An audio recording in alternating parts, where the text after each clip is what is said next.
Yesterday I brought you a little tidbit to do with the process of extracting yourself from the influence of the debt collection agencies. You can see the video online. It's all to do with the difference between an equitable and a legal assignment and the basic difference between the two. Now, one of the things I'm going to introduce you to is something called the three-letter process, which is how you get the debt collection agency to prove their case. Now, I received an email earlier on today from a person. I won't reveal their identity because it's not fair, but I will read what was said in the email, and it will kind of illustrate the three-letter process and also how it can go wrong if it's not followed through properly.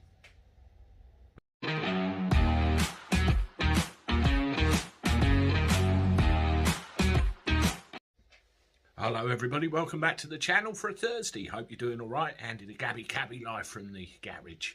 Let me know how you're doing in the comments below. Be good to hear from you. Well, yes, what is the three-letter process that we talk about? Well, when your account, be it a catalogue, credit card, loan or anything like that defaults, and the original creditor can't get hold of you or can't deal with you, it will then get sold to a debt collection agency. There are many, Lowell, Cabot, PRA, all sorts, and they have varying tactics and varying ways of trying to extract the money from you. Now, when they contact you, it's very important not to ignore them.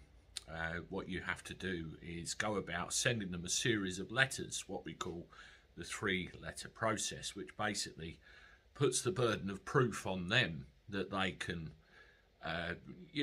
chase you for the debt that they've taken on.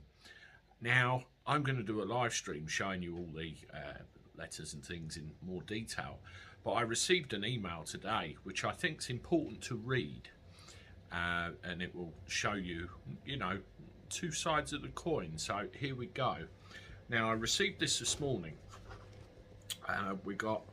I'll just cut the bit out where the guy identifies himself because obviously that's not fair. But here we go. I have done the three-letter process against PRA. Now, they are a debt collection agency and successfully prevented court action and received a no further action letter. Now, they've given in and probably realised that it's not going to get them anywhere.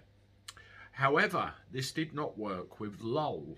Lowell Group, Lowell Financial, they're another debt collector. They took me all the way to court and won. When I was in court, I brought up the Laws of Property Act, and the judge said they do not apply, and they don't need to provide me with a deed of assignment, and that they have a DSA, debt sale agreement, which entitles them to chase me for the debt. This is contrary to everything I've learnt looking into remedy for this type of debt. I brought up the bills of exchange, and Lowell's lawyer said this was only for international transactions. That's utter crap. They also dismissed the case law, Dennings, that was mentioned in the notices. Now, it seemed to me the judge was in favour with Lowell from the very beginning, and going to court was just a formality. I also was nervous and may have worded things incorrectly, but something to be wary of. I don't know if you've had similar experiences with this. Keep up the good work, Andy. Thanks. So this person has had varying success. He's got one out with the three-letter process and unfortunately fell foul of Lowell. Now, he's not given me the figure for the one that he was successful with. I would suggest and suspect it's probably a lower figure. Now, with the Lowell situation, I think where it failed is the fact it ended up in court in the first place, because they do have varying tactics that they use to try and circumvent what you're trying to do, i.e. take them out of the picture. Now, once you do the three-letter process, again, I will do a live stream on this, the debt collection agencies tend to behave in different ways. One of which is they can carry on through and all the way to court. Now, if they do this, the game isn't over. You then have something else come into play called civil procedure rules. And, you know, part of that, they have to provide all of the documentation in order to prove their case. So what you do, you ask them the same thing again, but this time going through the civil procedure rules instead.